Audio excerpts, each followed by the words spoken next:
Sir ಹೆಂಗಿನ ಹೇಳಿ sir. ನನ್ನ ಹತ್ರ ಬಾತ್ಗೆ ಕಾಸಿಲ್ಲ ಅಂತಾರೆ, ನೀನು ಎಣ್ಣೆ ಬೇರೆ ಅಂತೆ.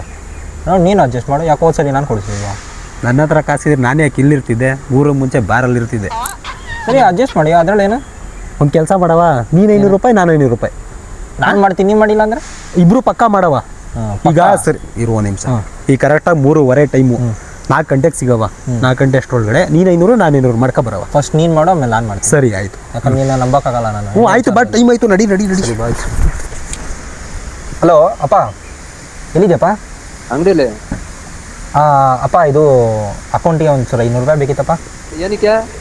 ಗಾಡಿ ಪೆಟ್ರೋಲ್ ಖಾಲಿ ಬಿಟ್ಟಿದ್ದಕ್ಕೆ. ಗಾಡಿ ಪೆಟ್ರೋಲ್ ಬೇಕಂದ್ರೆ 500 ರೂಪಾಯಿ ಏನಕ್ಕೆ? ಇದು ಕಾರಪ್ಪ. ಹ್ಞೂ ಸರಿ ಆಗ್ತೇನೆ. ಯಾವಾಗ ಕೊಡ್ತೀಯ? ಹೋದ್ಮೇಲೆ ಕೊಡ್ತೀಯಾ? ನಾಳೆನೇ ವಾಪಸ್ ಕೊಡ್ತೀನಿ ನಿಂಗೆ. ನಾಳೆಗೆ? ಹ್ಞೂ ಸರಿ. ಸರಿ ಕಣಪ್ಪ, ಆಯ್ತು. ಮಡಗ್ಲಪ್ಪ? ಮಡಗಪ್ಪ. ಸರಿ ಕಣಪ್ಪ, ಆಯ್ತು.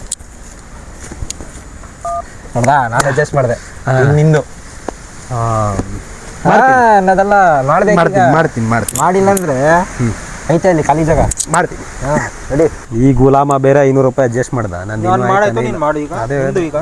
ಬಾಯ್ಲಿ ಎಲ್ಲೋಯ್ತಯ್ಯ? College blazer ಕೊಲ್ಸಿದ್ದು ಹೊಲ್ಸಕ್ ಹೋಯ್ತಿದೆ. ಶಿಷ್ಯ ಬ್ಲೇಸರ್ ಎಲ್ಲ ಕೊಟ್ಬಿಡೋರ ನಿಮ್ಮ ಕಾಲೇಜಲ್ಲಿ? ನಿಮಗೆ ಎಷ್ಟಂತೆ ಬ್ಲೇಸರ್ ಯಾಕೆ? 1500 ರೂಪಾಯಿ ಹೇಳೋರೆ, 500 ರೂಪಾಯಿ ಅಡ್ವಾನ್ಸ್ ಕೊಟ್ಬಿಟ್ಟು ಬರ್ಬೇಕು. ಅಲ್ಲೂ ನಾವು ಅಲ್ಲೇ ಕಡೆ ಹೋಯ್ತಾರದು ಅಣ್ಣ ಹತ್ರ ತಾನೆ ಕೊಡಿಲ್ಲ, ಕೊಟ್ಬಿಟ್ಟು ಬರ್ತೀನಿ. ನೀನು ಮಂಕ್ ಮಾದೇವಣ ಅಂತಾರ ಮಂಕ್ ಇಲ್ಲ, ನಾವು ಅಲ್ಲೇ ಹೋಯ್ತಾ. ಅಪ್ಪ ನಮ್ಗೆ ಯಾವತ್ತೂ ಆ ಥರ ಕೆಟ್ಟ ಬುದ್ಧಿ ಹುಟ್ಟದಾಗಿಂದನೂ ಬಂದಿಲ್ಲ. ಕೊಡು, ನಾನು ಕೊಟ್ಬಿಟ್ಟು ಬರ್ತೀನಿ. ನಿನ್ಗೆ ಯಾಕೆ ವಿತ್ ನನ್ಗೆ ರಿಸಿಪ್ಟ್ ಇಸ್ಕೊರ್ಬೇಕು. ಆಯ್ತಾಯ್ತು, ಹೋಗಿದ್ ಬಾ. ಮನೇಲಿ ನಮ್ಗೆ ಆಮೇಲೆ ಆಯ್ತಾಯ್ತು, ಹೋಗಿದ್ ಬಾ. ಅಲ್ಲ ಒಂದು ನಿಮಿಷ, ಪೊಂಗು ಅಂದ್ರೆ ನಮ್ಗೆ ಬೆಂಗ್ಳೂರು ಕಳಿಸ್ತಲ್ಲ. ನಾವು ಗೊತ್ತಲ್ಲಪ್ಪ, ತಲೆ ಕೆಲ್ಸ್ಕೊಂಡು ಬಂದು ಅರೇಂಜ್ ಆಯ್ತಲ್ಲ. ಎಸಿ ಅತ್ತಾಗಲ್ಲೇ ಬಾ ಸಾರ್ಸು ಒಳ್ಳೆ ಎಣ್ಣೆ ಹೊಡ್ಕೊಂಡು ಜಿಂಗೋಲಕ್ಕ ಅಂತ ಬರವ. ನೋಡಿ